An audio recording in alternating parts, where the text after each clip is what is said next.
मी जे शिक्षण केलं ते माझ्या स्वतःच्या भरोश्यावरच केलं. शिक्षण माझं 1986ला AMI संपल्यानंतर जिल्हा परिषद यवतमाळचे काही व्हॅकन्सीज निघाल्या होत्या. जिल्हा परिषद यवतमाळच्या व्हॅकन्सीज ज्या निघाल्या होत्या तर त्यात डिपार्टमेंटल एक्झाम झाली. एक्झाममध्ये मी पास झालो आणि 1986 मध्ये माझं सिलेक्शन झालं ॲज ए ज्युनियर इंजिनियर म्हणून. सिलेक्शन झाल्यानंतर एक आता आपल्याला कल्पना असेल, तेव्हा महाराष्ट्र सरकारची परिस्थिती इकॉनॉमिकल अशी कंडिशन बरोबर नसल्यामुळे डॉक्टर श्रीकांत जिचकार म्हणून आपले एक मिनिस्टर होते, कदाचित कल्पना असेल तर. डॉक्टर श्रीकांत जिचकर यांनी नेमकं आमचे इंटरव्ह्यू झाले आणि झिरो बजेट आणलं. म्हणजे लागली नोकरी तेव्हाच गेली. झिरो बजेट त्यांनी 86 नोव्हेंबरमध्ये डिक्लेअर केलं होतं आणि इंटरव्ह्यू आमचे ऑक्टोबरमध्ये झाले होते. त्यानंतर मग आता चला 2-3 महिने असं वाटलं की अरे आपल्याला नोकरी नेमकीच लागली होती, पण ती गेली. पण त्यात काही काही घटना जशा दुःखद पण असतात तशा चांगल्या घटना पण घडतातच. मग त्यानंतर मी 1986 पासून तर 90 पर्यंत यवतमाळला कॉन्ट्रॅक्टरशिप केली. चांगल्या प्रकारचे कामं वगैरे सुधारले. गव्हर्नमेंटची कामं पण घ्यायला सुरुवात केली, प्रायव्हेट कामं पण घ्यायला सुरुवात केली आणि माझी ठेकेदारी एकदम चांगल्या पद्धतीने सुरू झाली. इन्कम सोर्स खूप छान सुरू झाला होता तेव्हा. आणि त्यानंतर मग पुन्हा योगा असा आला की जसं 86ला झिरो बजेट आलं होतं तसं 1990ला सेंट्रल गव्हर्नमेंटच्या काही स्कीम निघाल्या की रोजगार निर्मिती जास्त झाली पाहिजे. एक EGSच्या स्कीम्स निघाल्या की रोजगार निर्मिती, आपल्या भारतामध्ये रोजगार निर्मिती कमी असल्यामुळे स्टँडर्ड ऑफ लिव्हिंग जे आहे म्हणजे खेड्यातलं ते फार खालच्या दर्जाचं आहे. तर जेणेकरून खालच्या दर्जाच्या लोकांचं आपलं राहणीमान वाढावं या दृष्टिकोनातून गव्हर्नमेंट ऑफ इंडियाने जे रोजगार हमी योजना जी काढली 1990 पासनं, तर ती योजना निघाल्यानंतर एक इमर्जन्सी पडली की त्याच्यासाठी टेक्निकल पर्सनच नव्हते. ती जर इम्प्लिमेंट करायची तर टेक्निकल पर्सन नसल्यामुळे मग पुन्हा व्हॅकन्सीज निघाल्यात. तर तेव्हा एक काही अधिकारी कशा पद्धतीचे चांगले असतात आणि त्यांचे निर्णय किती चांगल्या पद्धतीचे होतात की त्याचं बेनिफिट चांगल्या प्रकारे होऊ शकतं. तर एक शैलेश कुमार शर्मा म्हणून, बलगे साहेबांना माहित असेल, एक CEO होते उत्तर प्रदेशचे. व्हॅकन्सीज तर निघाल्या, तर जिल्हा परिषदच्या बाकीच्या इतरांचं म्हणणं पडलं की चला इंटरव्ह्यू घ्या परत आणि इंटरव्ह्यू घेऊन आपण पुन्हा सिलेक्शन करू.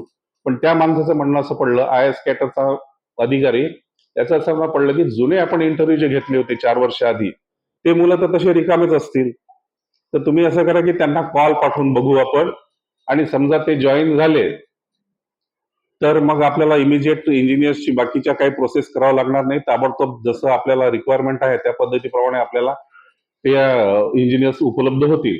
तर त्यांनी जुनी 86ची लिस्ट जी होती डिमॉलिश केलेली, ती परत त्यांना सगळ्यांना त्यांचे कॉल्स काढले आणि त्यांच्या घरी आमचे कॉल्स आले. म्हणजे प्रत्येक मुलाच्या घरी कॉल पाठवले. तेव्हा 20 मुलं होतो आम्ही.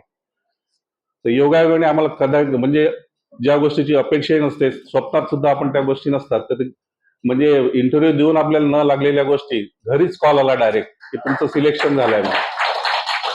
तर त्या माणसाच्या एका निर्णयामुळे, आणि ऍक्च्युअली हे सगळेच्या सगळे हिरो बजेटमध्ये सगळेच्या सगळे विद्यार्थी रिकामेच होतो आम्ही. काही कोणी चिल्लर चाललर असे तसे कामं करत होते. त्या अनुषंगाने मग 90ला आम्हाला घरीच कॉल आले.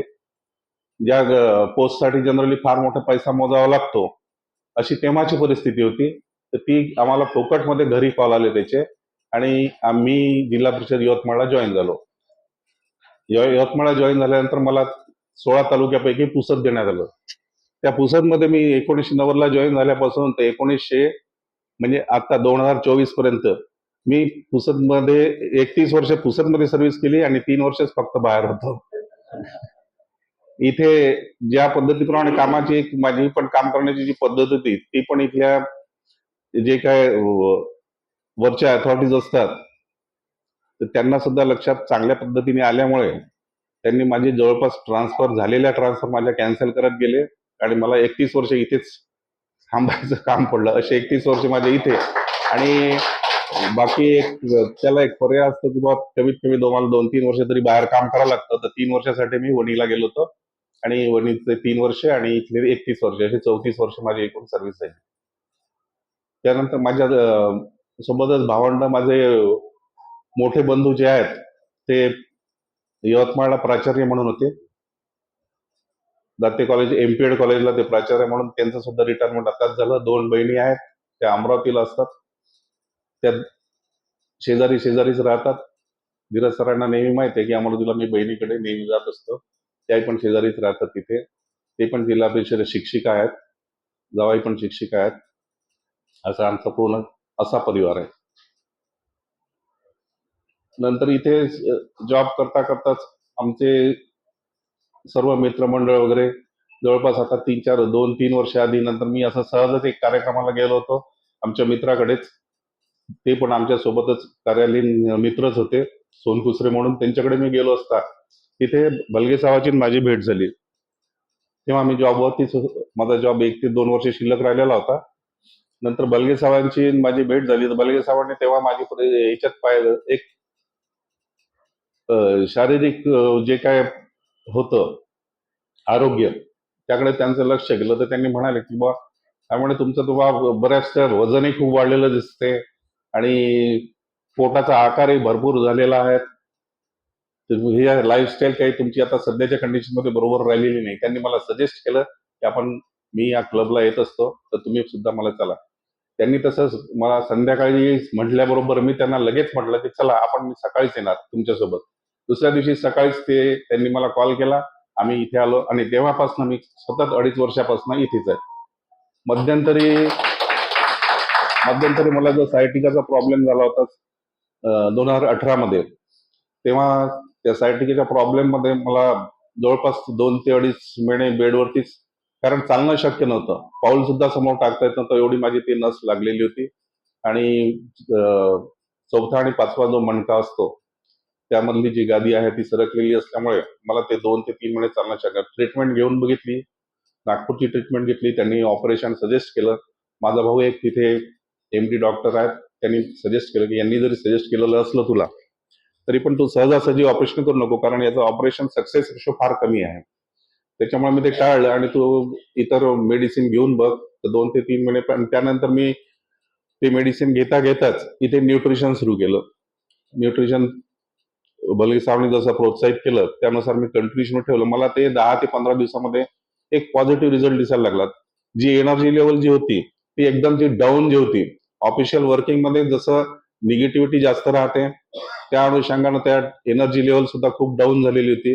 एनर्जी कोणत्याच प्रकारची नव्हती, कोणत्याही कामाचा कंटाळा यायचा, आळस खूपच निर्माण झाला होता, वजन 86 क्रॉस करून गेलो होतो.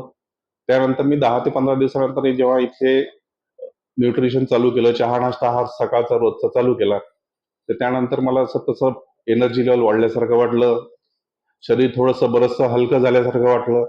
आणि शरीर हलकं झाल्यामुळे मला ते वजनाचा जो एक इफेक्ट होता की बॉडी एकदम जड वाटायची, ते थोडंसं हलकं हलकं वाटत गेल्यामुळे मला त्यात फार आनंद निर्माण झाला की अरे वा, या न्यूट्रिशनमुळे आपल्याला फार खूपच चांगलं बेनिफिट होते. असं करता करता त्याची जशी म्हणजे त्या सायटिकामुळे पाठ दुखणे, नंतर टोंगळे दुखणे आणि पायाचं जे दुखणं होतं, जे चालू शकत नव्हतं मी, चालायला मला अर्धा किलोमीटर चाललं की मला 2 ते 5 मिनिटं असं थांबायचं काम पडायचं. त्या थांबवून नंतर रेस्ट केल्याशिवाय मला पुढचे चालणं थोडंसं अवघड जात होतं. 3-4 महिन्याचा चहा नाश्ता घेतल्यानंतर माझे ते हळूहळू पायाचा त्रास कमी व्हायला लागला. नंतर मी चालायला थोडी थोडी सुरुवात केली. तर नंतर असं लक्षात आलं की आपल्याला आता चालण्याबद्दल कोणतीही अडचण राहिलेली नाही. एनर्जी लेवल माझी वाढलेली होती. एक बीपीची एक शॉर्ट गोळी चालू होती, ती गोळी सुद्धा मध्यंतरी म्हणजे असं वाटलं की बा आपण चालू ठेवायलाच पाहिजे, पण माझे डॉक्टर चिरडे म्हणून आहेत यवतमाळचे, त्यांना मी तसं कल्पना दिली की डॉक्टर, माझा बीपीचा जो पहिला त्रास होता, जो मला 8-8 दिवसांनी वाढायचं, माझं बीपी शूट व्हायचं एकदम, तर तसा त्रास माझा फार कमी झालेला दिसतो. तर त्यांनी म्हटले की बा हरकत नाही, तुमची लोसार 50 जी आहे ती आता 25 करा आणि तुम्ही त्याच्यानंतर बघा, तुम्ही लोसार 25 ची जी टॅबलेट आहे एक छोटी, ती कंटिन्युअस मध्ये ऍज अ बीपी म्हणून आणि या एज मध्ये नो रिस्क या हिशोबाप्रमाणे लोसार 25 ची एक टॅबलेट माझी चालूच आहे अजूनही. ते एक ब्लड प्रेशरचे असल्यामुळे नो रिस्क फॅक्टर या हिशोबाने मी चालू ठेवत आहे. तर अशा पद्धतीने नंतर माझं त्या न्यूट्रिशनचा मला चांगल्या पद्धतीचा बेनिफिट झाला आणि नंतर असं लक्षात आलं की आपण जो आपला चालण्याचा आणि याचा मेजर प्रॉब्लेम जो होता की आपण जास्त चालू शकत नाही, तर नंतर न्यूट्रिशनचा बेनिफिट मिळत गेल्यामुळे माझ्या लक्षात आलं की आपण आपण चांगल्या पद्धतीने चालू शकतो. तर मग आमच्या घरच्या लोकांचे त्यांचा जो आग्रह होता की चला आपण केदारनाथ ट्रिप वगैरे करू, तर आम्ही केदारनाथ ट्रिप सुद्धा पैदल करू शकलो मी, आणि ते निवड न्यूट्रिशनच्या बरोबर.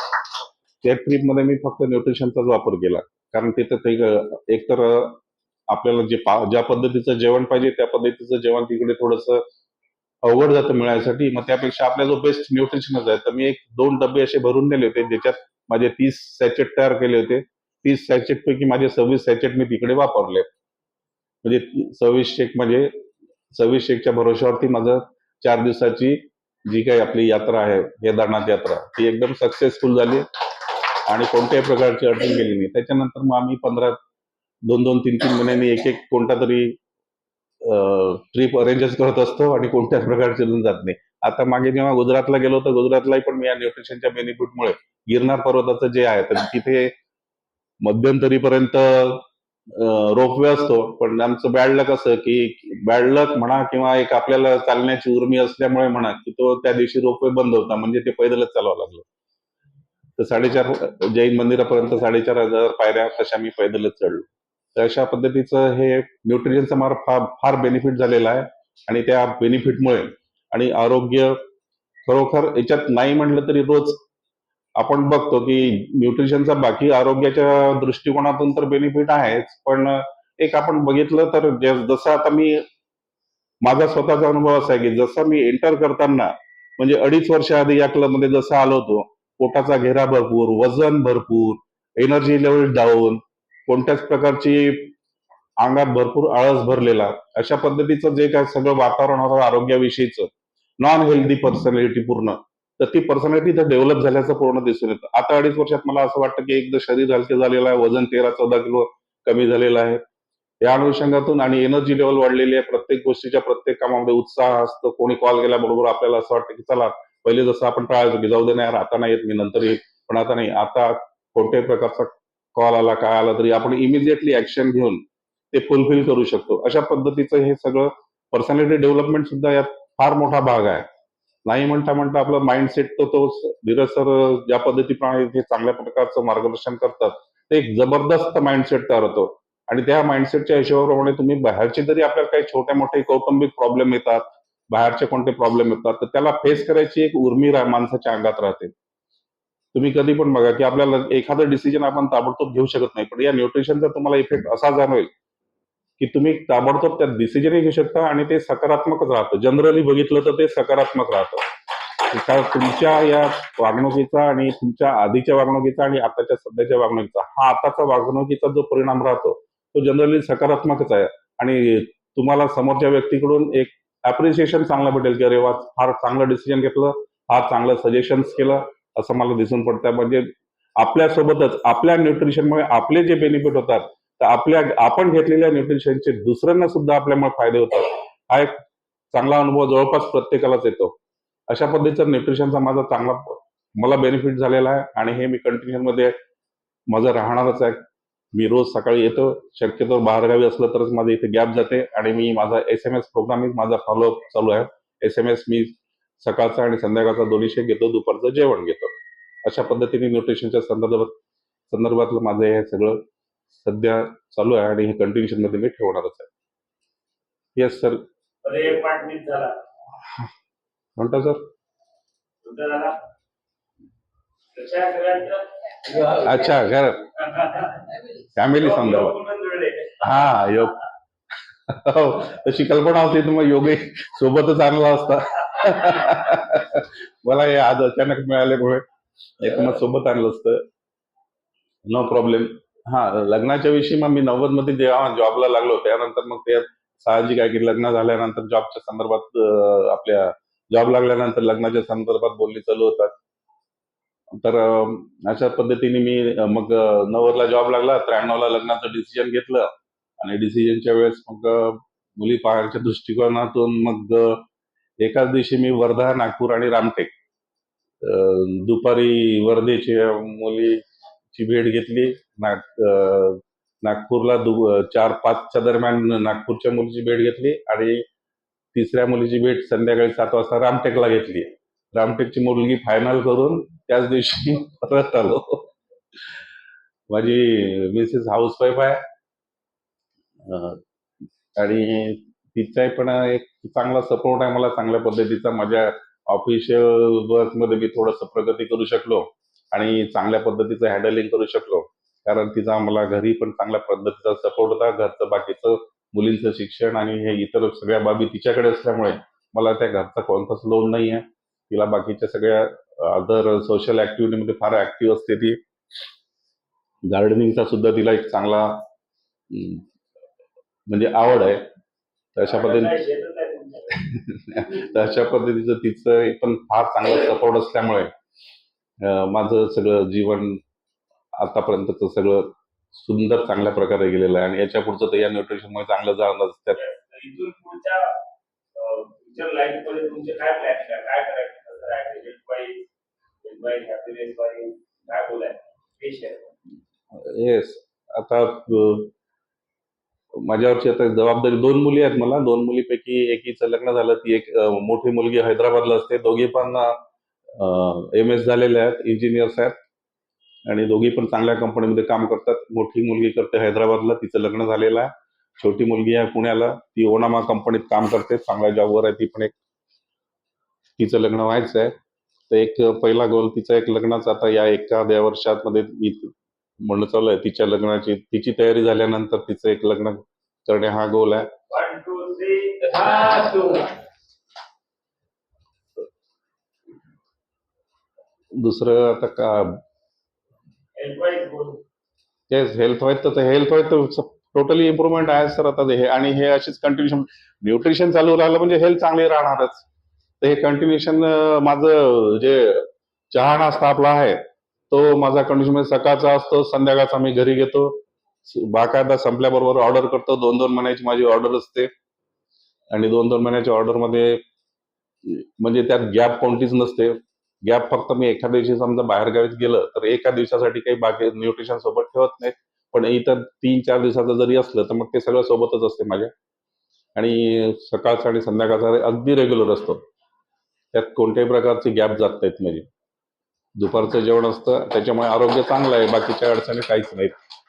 आरोग्याविषयीच्या ज्या महत्वाच्या अडचणी होत्या त्या सगळ्या आता पूर्णपणे कमी झालेल्या आहेत. अशा पद्धतीचा माझा आरोग्याविषयीचा गोल आहे. तुमच्यापैकी कोणाला काही प्रश्न असेल तर येस.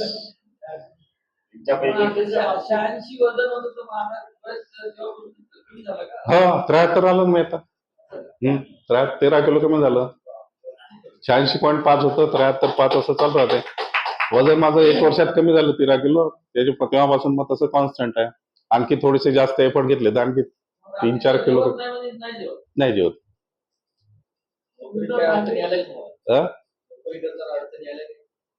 नोकरी करताना ते छोटे मोठे काही प्रॉब्लेम चालू राहतात, पण ते तेवढे काही महत्वाचे नाही आहे आणि ते काही ते तर सॉल्व्ह होऊन जातात. प्रॉब्लेम आले त्यांना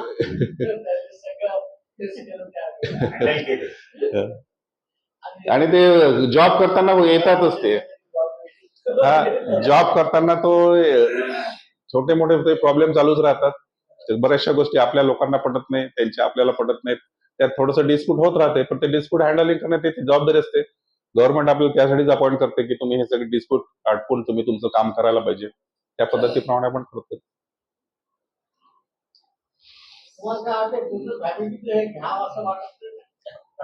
माझा तर फार आग्रह आहे पहिल्या दिवसापासून, तुम्हालाही कल्पना आहे. माझ्या पुण्याच्या मुलीनं तिने चालू केलं होतं, तिथे पार्सली जात होते, पण मध्यंतरी त्यांच्या मुलांच्या अशा अडचणी जातात, त्या स्वतःच्या अडचणी सांगतात. त्या अडचणी नसतात पण सांगतात ते की नाही मला टायमिंग होत नाही, माझं जुळत नाही, असं तसं आहे तसं आहे. ती 4-6 महिने घेतलं, त्यानंतर तिने पण बंद केलं. माझा आग्रह कंटिन्युअस आहे. घरी तर फार जास्त आग्रह आहे, पण आता ते त्यांना अफ्रेशची एवढी आवड आहे.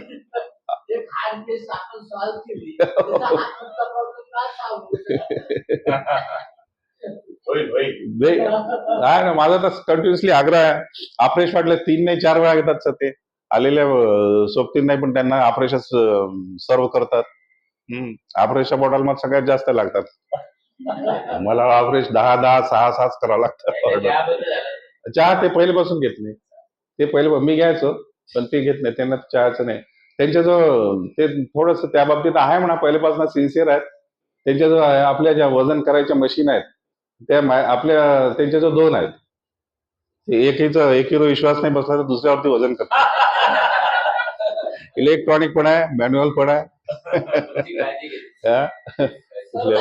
आणि ते जसं पहिलेपासून जेवढं आहे तेवढंच वजन आहे त्याचं. म्हणजे जेव्हापासून आलो, आता आमच्या लग्नाला समजा 93 ते 33 झाले, तिथं तेव्हापासून वजन जसं आहे तसंच आहे. आज मन की बात शेअर करून कसं वाटतं? एकदम छान वाटतं. मन की बात या उपक्रमाबद्दल काय सांगाल आपल्याला? मन की बात हा उपक्रम असा कंटिन्युएशन मध्ये चालूच राहायला पाहिजे, कारण काही काही अशा असतात की आपल्या मनातल्या ज्या गोष्टी असतात ज्या आपण सगळ्या ठिकाणी व्यक्त करू शकत नाही, आपण ते अव्यक्त राहतो, मनातल्या मनातच राहतात बऱ्याचशा गोष्टी आणि मन हलकं होत नाही. इथे मन की बात केल्यानंतर चला आपल्याविषयी माझ्याविषयीच्या या गोष्टी माझ्याशिवाय कोणालाच माहित नाही बा, या फक्त मलाच माहित आहे, अशा ज्या गोष्टी असतात पण त्या आपली सांगायची इच्छा असते पण तुमचा जो प्लॅटफॉर्म नसतो, त्या प्लॅटफॉर्म भेटल्याशिवाय आपण काही सांगणार नाही ना. कुठेही पण आपण चौकात राहून काही गोष्टी सांगू शकत नाही की नाही नाही माझा असा होता, माझा तसा प्रॉब्लेम होता, अशा अडचणी होत्या. या प्लॅटफॉर्म शिवाय आपण त्या अव्यक्त होत नाही. जेव्हा आपण व्यक्त होतो तेव्हा आपण एवढं हलकं वाटतंय कोणत्याही गोष्टीचं की ते चला काही काही म्हणजे माझ्या महत्वाच्या ज्या गोष्टी होत्या ज्या मी कुठे शेअर करायच्या आवश्यक होत्या त्या शेअर करणं झालं. माझ्या 4 गोष्टी इतरांना माहिती आहे, माझ्याविषयी इतरांना माहिती आहे. या गोष्टीचा दुसऱ्याला कळल्यामुळे आपल्याला त्याचा आनंद निर्माण होतो तसा, आणि फार चांगला आहे. हा उपक्रम एकदम जबरदस्त आहे. प्रत्येकाला काही ना काही सांगायचंच असतं. कोणी किती जरी म्हटलं की जसं आता मी येताना म्हटलं की माझं काय आहे सांगण्यासारखं, काहीच नाही. तर सांगण्यासारखं काही नाही, पण सांगायचं आहे, तुम्हाला काहीतरी सांगायचं असतंच आणि प्रत्येकाला सांगायचं असतं. प्रत्येकाला सांगायचं असतं पण त्यासाठी प्लॅटफॉर्म असतो. तर सरांच्या आयडिया एवढ्या जबरदस्त असतात की ते तुमच्या मनातली गोष्ट पहिले मनकवडे आहेत ते तुमच्या मनात काय आहे ते बरोबर त्यांचा स्टडी आहे. त्यांना व्यक्ती पाहिल्याबरोबर त्याच्या मनातल्या सगळ्या गोष्टी कल्पना असते, ते जरी सांगत नसते डायरेक्टली तरी पण त्यांना कल्पना पूर्ण असते त्या बाबतीतली की याच्या मनात काय असेल, याला काय सांगायचं असेल, याच्यात काहीतरी प्लस असेल, निगेटिव्ह असेल, पॉझिटिव्ह असेल, पण काहीतरी याच्या मनातलं आहे. याला काहीतरी हे व्यक्त करण्यासाठी काहीतरी प्लॅटफॉर्म तो सरांनी उपलब्ध करून दिला. प्रत्येकालाच वाटतं तसं की बा हा असा प्लॅटफॉर्म मिळावा, आणि तो सहजासहजी कुठे मिळत नाही. आणि तो मिळण्यासाठी एखादं हेच लागतं, तुमचा स्वतःचा उद्देश लागतो वगैरे. जसं आपण आरोग्याकरता इथे आलेला ऑटोमॅटिक तुम्हाला प्लॅटफॉर्म भेटलं, शेअरिंग भेटलं. आज आपण असं शेअर करतोय, कधी आपले मित्रवर्ग भेटतात एकमेकांसोबत, तशी आपण बोलणं चालणं होऊन एकमेकाचे प्रॉब्लेम सॉल्व्ह करतो. कोणाला कोणती अडचण असते तर दोघं तिघ जण मिळून ती अडचण तशी पण सॉल्व्ह होऊ शकते. अशा या प्लॅटफॉर्ममध्ये फार चांगले बेनिफिट आहेत सर. तर हा उपक्रम आपला कंटिन्युएशन मध्ये जोपर्यंत क्लब आहे, क्लब तर कंटिन्युएशन मध्ये जाणार आहे, सगळे लोक तसेच राहणार आहे इथपर्यंत, शेवटपर्यंत सगळे लोक इथेच राहतील अशी मी सगळी इच्छा व्यक्त करतो, आणि हा उपक्रम असाच चालू राहावा.